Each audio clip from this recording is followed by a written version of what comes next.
Magandang araw sa lahat. Ako si Adrian. Matagal na akong naninirahan sa Maynila para magtrabaho at bihira na lang akong makauwi sa probinsya. Kaya naman noong magkaroon ako ng pagkakataon na makabalik roon para akong bumalik sa isang mundong iniwan ko noon pa man. Taong 1998, buwan ng Abril, nang tumungtong ulit ang mga paa ko sa lumang bahay ng aking mga magulang sa bandang timog ng Kabisayaan. Matagal na nila itong minana mula pa sa lolo at lola ko, kaya't imbis na karaniwang tahanan, isa itong pamana ng nakaraan na nananatili pa ring nakatayo sa kabila ng lahat ng pagbabago sa paligid. Gawa sa makapal na kahoy ang bahay. Ang sahig ay may mga langit-ngit sa bawat hakbang. Ang bubong na pawid, may mga butas na tinatagos ng sinag ng araw at ang mga bintanang kawayan ay tila saksi sa pagdaan ng napakaraming taon. May mga sira na ito at bakas ng panahon, ngunit may bigat pa rin itong dala na parang bawat haligi at tabla nagtatago ng mga kwento ng naunang henerasyon. Sa likod ng bahay, nakatayo ang isang malaking puno ng mangga. Bata pa ako, naroon na iyon. Malapad ang lilim at doon kami madalas maglaro noon ng mga pinsan ko. Kapag tag-araw, bumabagsak ang matatamis na bunga sa damuhan at halos hindi maubos kahit ilang araw pa. Ngunit para sa matatanda, hindi lang basta puno ang manggang yon. Lagi nilang paalala noon na huwag tatambay sa ilalim kapag dapit hapon dahil hindi raw lahat ng dumaraan roon ay tao. Pero ngayon, habang nakatayo ako sa harap ng bahay, ramdam ko ang malamig na simoy na galing sa direksyon ng puno. Tahimik ang paligid, hindi ang tahimik na nakasanayan ko, kundi isang uri ng katahimikan na parang may kasamang mga matang nagmamasid. Pagkadating ko pa nga lang sa bungad ng baryo, sinalubong agad ako ng amoy ng damo at ng hangin na may halong alat mula sa dagat na hindi kalayuan. Hindi tulad ng Maynila na puro usok at ingay. Dito, parang mas malinaw ang bawat tunog, ang tilaok ng manok, tawanan ng mga bata sa kalsada at ang hampas ng hangin sa mga dahon ng nyog. Bago pa ako tuluyang makapasok sa loob ng bahay, nadaanan ko muna ang harap ng bahay kung saan nakaupo si Aling Narsing. Kapitbahay namin na simulat sa pool ay naroon na. Nakaupo siya sa bangko habang may hawak na tabako at agaran siyang ngumiti nang makita niya ako.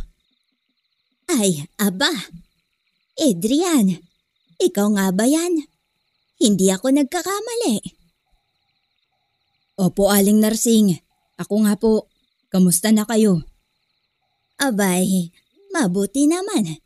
Pero ikaw, matagal ka nang hindi nakakauwi rito ah. Akala ko'y nakalimutan mo na ang baryo natin. Ay nako, hindi naman po.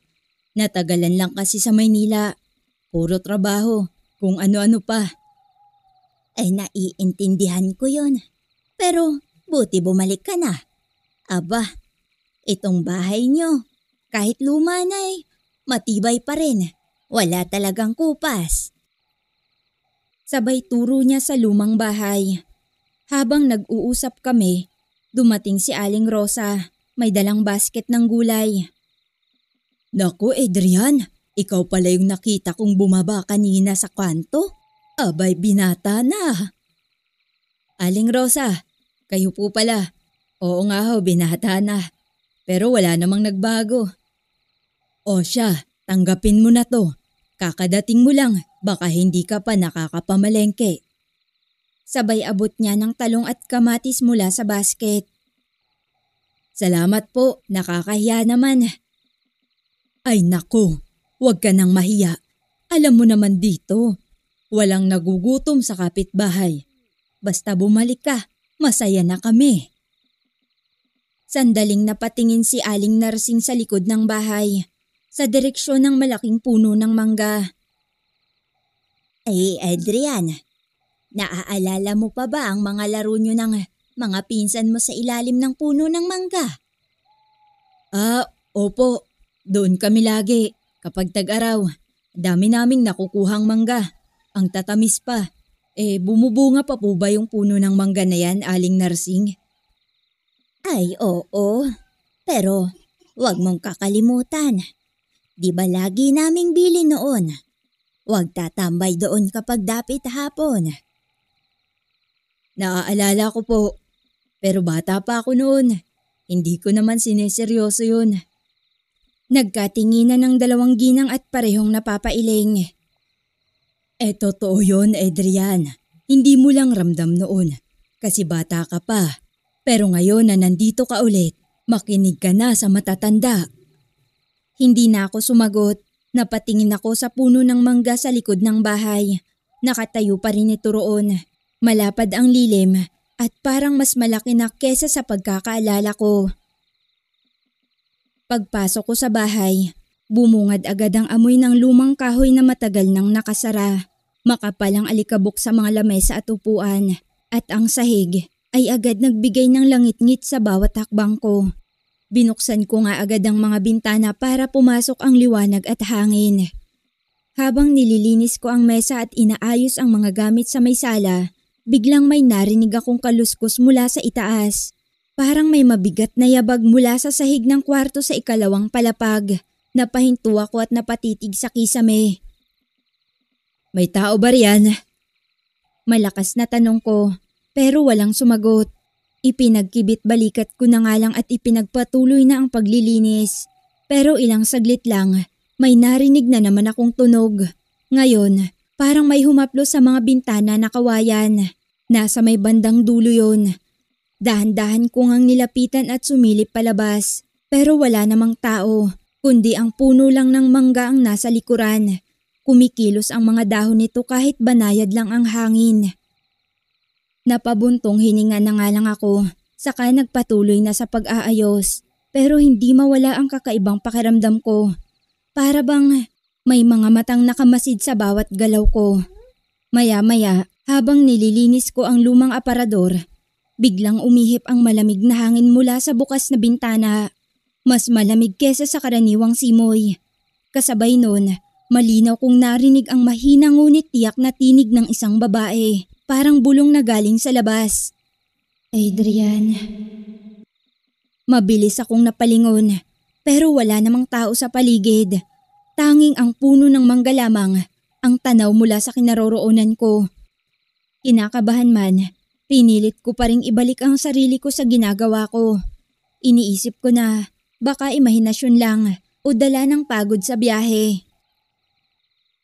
Makalipas ang ilang araw mula nang dumating ako, unti-unti akong nasanay muli sa takbo ng buhay sa baryo.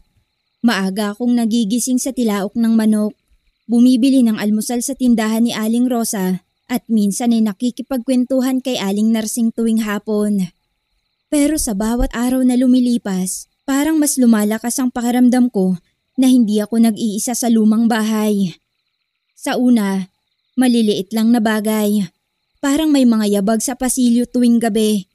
O kaya may bigla ang malamig na simoy na dadaan sa loob kahit sarado naman ang lahat ng bintana.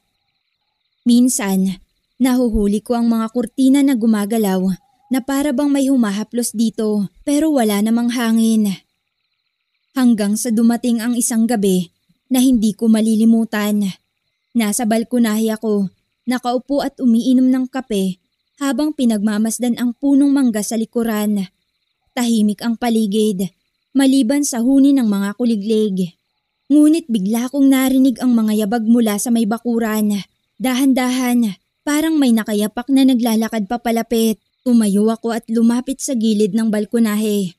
At doon, sa ilalim ng liwanag ng buwan, may anino akong nakita. Hugis babae, mahaba ang buhok, napakaputi, at nakatayo mismo sa lilim ng puno ng mangga.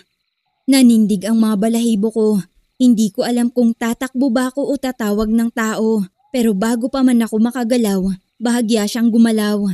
Dahan-dahan, inangat niya ang kanyang muka at tumingin sa akin. Natigalgal ako. Maganda, napakaganda. Hindi ko maipaliwanag kung paano. Pero hindi siya katulad ng mga babaeng nakikita ko sa bayan. May liwanag sa balat niya at ang mga mata niya tila kumikislap kahit gabi. Hindi siya nagsalita agad. Tinitigan niya lang ako. At parang sa tingin pa lang, may kung anong lamig at ginhawa na sabay kong naramdaman. Nang sa wakas ay bumuka ang kanyang mga labi, ang tinig niya'y mahina pero malinaw sa pandinig ko. Adrian, matagal na kitang hinihintay. Napaatras ako, halos mabitawan ang hawak kong tasa ng kape. Sino ka? Paano mo nalaman ang pangalan ko? Ngumiti lamang siya. Sa ngiti niyang yun, lalo kong naramdaman na hindi siya basta tao. Ako ang nagbabantay sa punong ito at sa bahay niyong matagal nang nakatayo rito. Ngayon, ikaw na ang nakatira dito, kaya ikaw na rin ang aking binabantayan. Parang bumigat ang paligid. Hindi ko alam kung matatakot ako o maaakit sa ganda niya. Ang alam ko lang, sa gabing yun, tuluyan nang nagbago ang tingin ko sa lumang bahay at lalo na sa punong mangga sa likod nito. Kinabukasan, maaga pa lang ay nakaupo na ako sa bangkito sa harap ng bahay. Hawak ang tasa ng kaping barako at iniisip ko pa rin ang nangyari kagabi. Ang babae sa ilalim ng puno ng mangga. Hindi pwedeng. Guni-guni lang yun. Narinig ko talagang boses niya. Mahinang bulong ko sa sarili. Nang biglang may kumaluskos mula sa bakuran. Bumaling ako at nakita ko siyang muli. Ang babaeng nakaputi, nakatayo roon na parang matagal nang naghihintay. Ikaw na naman. Ngumiti siya. Saka dahan-dahang lumapit hanggang sa makalapit siya sa bakod. Kahit magkalayo pa kami, ramdam ko ang malamig na simoy ng hangin na dala ng kanyang presensya. Hindi mo kailangang matakot, Adrian. Hindi din madaling paniwalaan ang nakikita ko. Kahapon lang, akala ko lumang bahay lang to at may puno ng mangga sa likuran. Pero ngayon, nakikita mo na kung sino talaga ang narito. Ako si Hiraya. Ako ang nagbabantay sa punong ito at sa lahat ng nakatali sa paligid nito, lalong-lalo na ang bahay ninyo. Tagapagbantay? Teka, bakit? Bakit sa akin ka nagpapakita? Dahil ikaw ang bumalik. Ikaw ang huminga muli ng hangin ng bahay na ito. Ang dugo mo ay galing din sa mga taong unang tumira rito. Kaya't mula nang dumating ka, alam kong oras na para lumapit. Tahimik akong napatingin sa kanya. Ang tinig niya'y parang musika, pero may bigat na hindi ko mawari. Hiraya, kung totoo ang sinasabi mo, ano ang gusto mong mangyari? Na mangyaring makilala mo ako, na hindi ka nag-iisa rito. At baka sa paglipas ng panahon, matutunan mo ring tanggapin ang alokong pagkakaibigan. Kaibigan? Hindi ko nga alam kung anong nilalang ka. Hindi lang ako basta nilalang, Adrian. Ako ay isang diwata. Isang diwata? Tama. Kung nanaisin mong maging isang kaibigan ng tulad ko. Nagtagal ang aming titigan. Doon ko unang naramdaman na may kakaibang ugnayan sa pagitan namin. Isang bagay na higit pa sa takot, higit pa sa usisa. Nang sumunod na gabi, nasa balkonahin na naman ako, nakaupo sa silyang kawayan. Mula sa dilim, muling lumitaw si Hiraya. Ang mahaba niyang buhok ay kumikislap sa liwanag ng buwan. Hindi na ako gaanong natatakot, bagkus ay naghihintay na para sa kanyang pagdating. Alam mo, ilang gabi na kitang nakikita. Pero hanggang ngayon, parang hindi ko pa rin matanggap na totoo ka. Hindi naman kasi madali paniwalaan ang mga bagay na hindi nakikita ng lahat. Pero ikaw, Adrian, pinili kong ipakita ang sarili ko sa'yo. Bakit ako? Wala naman akong espesyal. Anak lang ako ng simpleng magulang na umuwi para ayusin ang bahay namin. Dahil hindi lang basta bahay ito.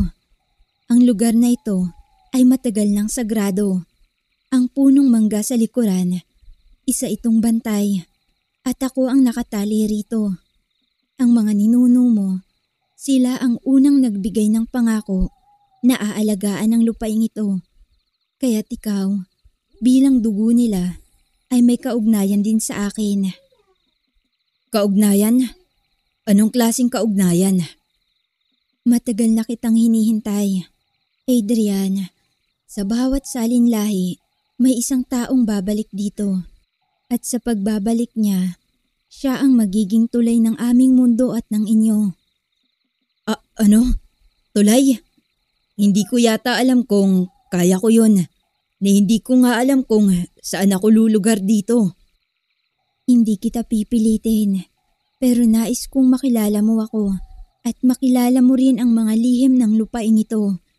Sa oras na piliin mong lumayo, tatanggapin ko. Ngunit kung pipiliin mong manatili, ikaw ang magiging kasama ko. Kasama? Paano mo? Anong ibig mong sabihin? Kaibigan lang ba o may iba pa? Ngumiti si Hiraya, ngunit hindi sumagot agad. Ang ngiting yun ay tila may mga salitang hindi pa kayang ilabas. May bigat na naghihintay ng tamang panahon. Iyan ang malalaman mo kung hahayaan mong buksan ko pa ang puso mo. Hiraya, bakit parang pakiramdam ko matagal na kitang kilala? Dahil matagal na kitang pinagmamasdan. Sandaling katahimikan, tanging huni ng mga kuliglig at simoy ng hangin mula sa punong mangga ang maririnig. Nang sumunod na gabi, nasa ilalim kami ng puno ng mangga. Tahimik ang paligid, ngunit ang hangin ay parang may dalang kakaibang enerhiya. Sa unang pagkakataon, hindi lang anino si Hiraya. Tila buo na ang anyo niya. Mas malinaw, mas buhay. Hiraya, hanggang ngayon, hindi ko pa rin alam kung ano ang kahulugan nito para sa akin. Ang kahulugan ay nasa sayo, Adrian. Ipinakita ko na sayo ang aking sarili. Ipinadama ko na hindi ka nag-iisa. Ngunit nasa iyo ang pasya kung tatanggapin mo ang alok ko. Alok? Anong alok? Biglang umihip ang malamig na hangin. Ang mga dahon ng punong mangga ay kumaluskos at sa paligid namin, nagsimulang mamukadkad ang maliliit na bulaklak na tila sumisibol mula sa lupa. Isang buhay na hindi para sa iisa lamang. Kung mananatili ka rito, magiging bahagi ka ng mundong aking ginagalawan. Hindi ka na muling magiging katulad ng dati. Ibig mong sabihin, iiwan ko ang mundo ko? Oo, ngunit kapalit noon, hindi ka mawawala. Ikaw ay magiging akin at ako'y magiging iyo. Wala nang hangganan ng ating pagkikita. Natahimik ako sa sinabi niya. Ramdam ko ang bigat ng mga katagang yun. Manatili bilang simpleng tao o tanggapin ang alok ng diwata. Hiraya, kung pipiliin kong bumalik sa bayan, anong mangyayari? Mananatili kang ikaw at mananatili rin akong tagapagbantay rito. Ngunit hindi ka na makakabalik sa ugnayan nating ito. Ako'y mananatili lamang bilang alaala. Pero kung pipiliin kong manatili, hindi mo na kailangang mangamba. Ako ang magiging tahanan mo. Nagtagpo ang mga mata naming dalawa. Doon, tuluyan ang nagbago ang hangin sa paligid. Hindi na ito basta lamig ng gabi. Ito'y init ng damdamin at pasya na malapit ng gawin. Matapos ang pag-uusap naming iyon, hindi na ako nakatulog pa. Magdamag kong pinag-isipan ang mga sinabi niya. Nasa tamang edad na ako. Alam ko ang tama at mali. Alam ko ang totoo sa hindi. Kaya naman bago pa sumikat ang araw sa kalangitan, buo na ang pasya ko. Kinabukasan, hawak ko ang maliit na bag. Nakatayo sa harap ng lumang bahay. Tanaw ko si Hiraya mula sa kinatatayuan ko. Nasa lilim siya ng puno ng mangga. Nakatingin sa akin ng malungkot. Hiraya, gusto kong maniwala na para sa akin ka nagpakita. Pero hindi ko kayang iwan ang buhay na nakasanayan ko. May mga bagay pa akong kailangang harapin sa bayan. Tumango ng marahan ng diwata. Pilit ang ngiti, ngunit halata ang lungkot. Naiintindihan ko, Adrian. Hindi lahat ng tinatawag ay nananatili.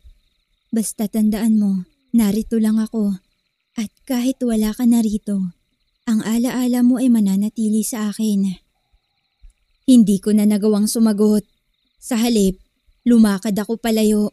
Sa bawat hakbang, ramdam ko ang bigat sa dibdib. At nang lingunin ko ang bahay sa huling pagkakataon, nakita ko si Hiraya. Unti-unti nang naglalaho kasabay ng ihip ng hangin. Patawad, Hiraya. Makalipas ang maraming taon, nanirahan ako sa syudad. Nagpatuloy ako sa trabaho, nakisalamuha sa mga tao. At sa paningin ng lahat, isa lamang akong ordinaryong lalaki na umuwi at muling bumalik sa buhay ng lungsod. Pero sa bawat tahimik na gabi, sa tuwing dumaraan ang malamig na simoy ng hangin, naaalala ko ang punong mangga sa bakuran ng lumang bahay. Naaalala ko ang mga gabing kausap ko si Hiraya, ang diwata na nagpakita ng hiwaga at damdamin na hindi ko inaasahan. Minsan, sa panaginip, nakikita ko pa rin siya, nakaputi, nakatayo sa ilalim ng liwanag ng buwan, nakatingin sa akin na para bang naghihintay. Ngunit sa pagising, pawang alaala na lamang ang lahat. Hindi ko na nga muling nabalikan ang lumang bahay. Ang sabi ng mga kapitbahay, unti-unti na raw itong bumigay at nadadala ng panahon. Pero sa isip ko, nananatili pa rin ang punong mangga. At sa lilim nito, si Hiraya hindi naglalaho, kundi patuloy na nagbabantay at naghihintay. Sa bawat taon na lumilipas, dala ko ang bigat ng isang pagpili. Maaaring naging ligtas ang buhay ko sa bayan. Ngunit sa puso ko, alam kong may isang mundong iniwan ko at isang diwata na hindi ko kailanman malilimutan.